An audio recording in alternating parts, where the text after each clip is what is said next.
हाँ दीदी, मुझे एक बार दे दो, मैं किसी को कुछ नहीं बताऊंगा। तुम शायद सोच रही हो कि मेरा बहुत छोटा है, लेकिन तुम्हें पता नहीं दीदी मेरा कितना बड़ा है। तुम एक बार देखोगी तो पागल हो जाओगी। अगर तुम मेरी इच्छा पूरी करोगी तो मैं तुम्हारी सारी बातें मानूंगा। मैं रोज कॉलेज जाऊंगा, रात में लड़कियों से बातें नहीं करूंगा। मेरा नाम गीतेश है। ये कोई मनगढ़ंत कहानी नहीं है, बल्कि मेरी जिंदगी की एक सच्ची घटना है, जिसके लिए मैं आज बहुत खुश हूं। लेकिन मैं इसे एक कहानी की तरह बताने की कोशिश करूंगा, क्योंकि ये मेरी सच्ची घटना है। जो सच है वो सब विस्तार से बताऊंगा। इसलिए शुरू में कई लोगों को बोरिंग लग सकता है, लेकिन अंत तक आप लोग मेरी इस घटना पर खड़े हो जाएंगे। ये मेरे और मेरी दीदी के साथ घटी घटना है। पहले दीदी का परिचय देती हूँ।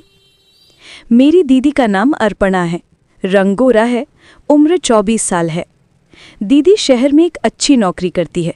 अभी तक शादी नहीं हुई है।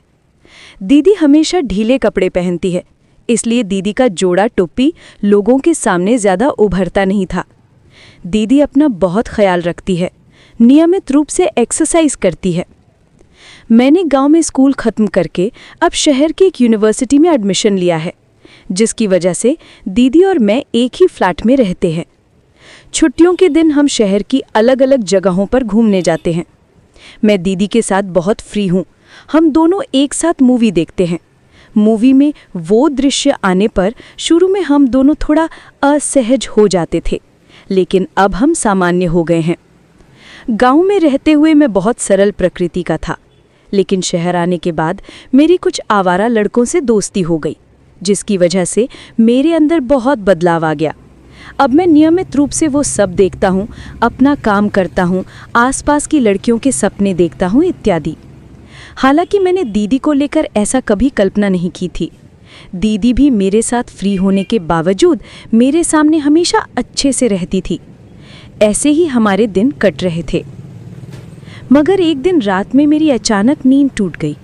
मैं उठकर टेबल से पानी पीने गया तो मुझे सुनाई दिया कि दीदी के रूम में कैसी तो एक आवाज़ आ रही है। धीरे धीरे मैंने दरवाज़ा फांककर झांका। अंधेरा होने के कारण दीदी मुझे देख नहीं पाई। झांककर देखता हूँ तो दीदी फ़ोन की तरफ देख रही है और खुद ही खुद से अजीब सी आवाज़ें कर रही है। मैं समझा कि दीदी वीडियो देखकर खुद को शांत कर रही है। मैं थोड़ी देर झांककर देखकर वापस आ गया। मैं समझ गया कि दीदी बाहर से जैसी भी रहने की कोशिश करे, अंदर से उसी प्रकृति की है। उस दिन से दीदी के प्रति मेरा नज़रिया पूरी तरह बदल गया। अब मैं दीदी के सामने के हिस्से की तरफ देखता रहता हूँ। दीदी के चलने के समय उसके स्तन देखता हूँ, यहाँ तक कि दीदी को कल्पना में भी देखता हूँ। अब दीदी मेरे सामने जितनी भी अच्छे से रहने की कोशिश करे, मैं मौका मिलते ही दीदी को पकड़ लेता हूँ। दीदी को हालांकि कुछ भी पता नहीं चलता।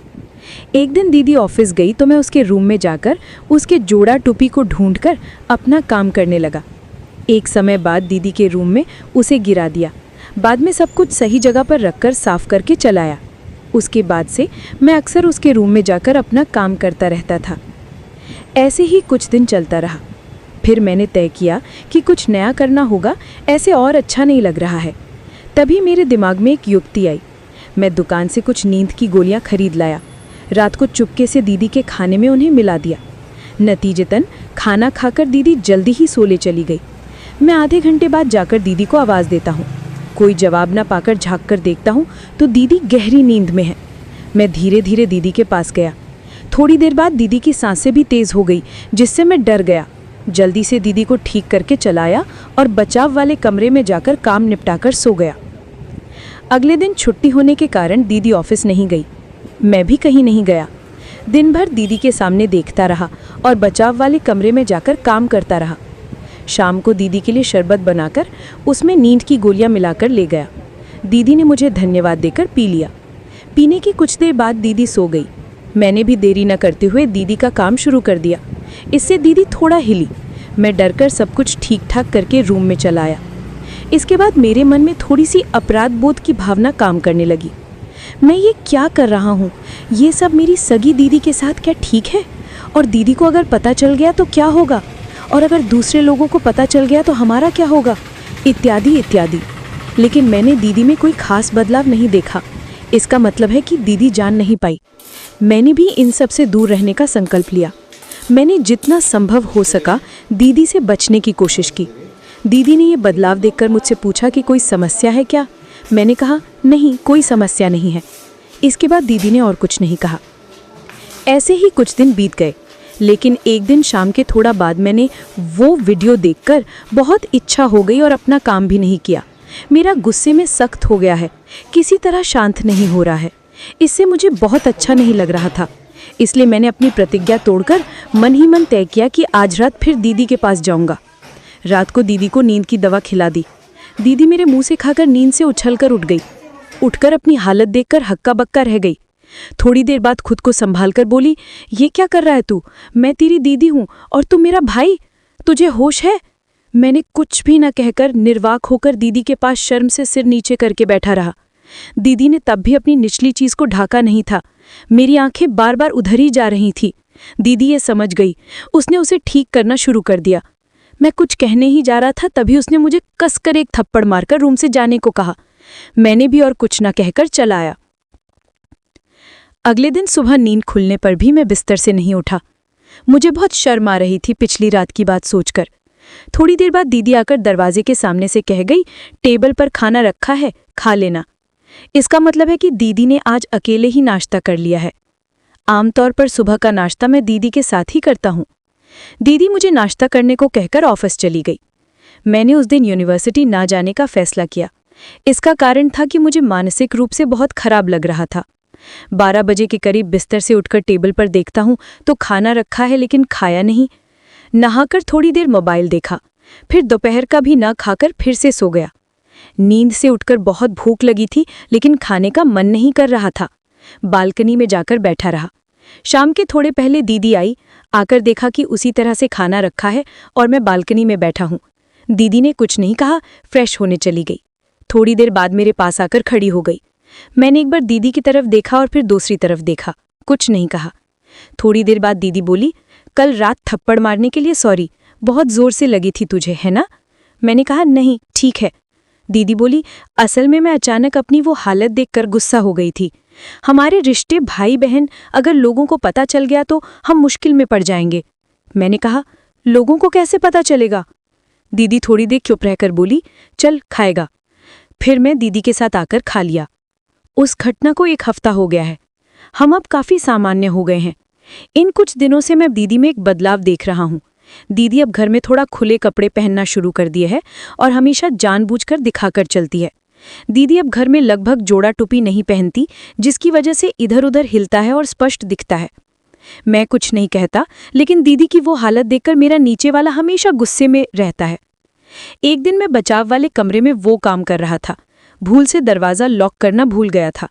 अचानक दरवाज़ा खुलने की आवाज़ आई। दरवाजे की तरफ देखा तो दीदी खड़ी है। दीदी ने कुछ नहीं कहा और चली गई। रात को खाने के समय दीदी बोली, वो काम करने से सेहत को नुकसान होता है, वो सब मत करना अब। मैंने कहा, मैं क्या कर रहा हूँ? दीदी बोली, भोला मत बन, कुछ भी नहीं समझता। दोपहर को जो कर रहा था वो मैं नहीं समझी। मैंने समझकर भी ना समझने का ढोंग करते हुए कहा, क्या किया मैंने? दीदी बोली, वो काम मत करना अब। मैंने कहा, क्या करूं? मेरे पास तो वो काम के अलावा और कोई उपाय नहीं है। फिर दीदी ने और कुछ नहीं कहा। इसके कुछ दिन बाद दीदी को बहुत जोर से सिरदर्द शुरू हो गया। मैं मालिश करके देना चाहता था। दीदी ने कुछ नहीं कहा, इसलिए मैं उठकर दीदी को सोने को कहा। दीदी सो गई तो मैंने तेल से मालिश करना शुरू कर दिया। पहले काफी देर तक माथे और सिर पर मालिश करता रहा। दीदी कुछ नहीं कह रही थी देखकर मेरी हिम्मत बढ़ गई। मैं थोड़ा थोड़ा करके नीचे उतरने लगा। दीदी को चुप देखकर मेरी हिम्मत और बढ़ गई। मैंने मौका देखकर धीरे धीरे दीदी की वो चीज उठाना शुरू कर दिया। दीदी समझ गई कि मैं क्या करना चाहता हूँ। तुरंत ही दीदी ने मुझे बाधा दी। मैंने कहा, क्या हुआ? दीदी ने मेरे बात का जवाब न देकर कहा, मेरा सिरदर्द अब कम हो गया है और मालिश करना नहीं पड़ेगा, तू जा अब। मैंने दीदी से कहा, मैं जानता हूँ तुम ये मन से नहीं कह रही हो, तुम्हें बहुत अच्छा लग रहा है, मैं समझ सकता हूँ, तो फिर तुम ऐसा क्यों कर रही हो?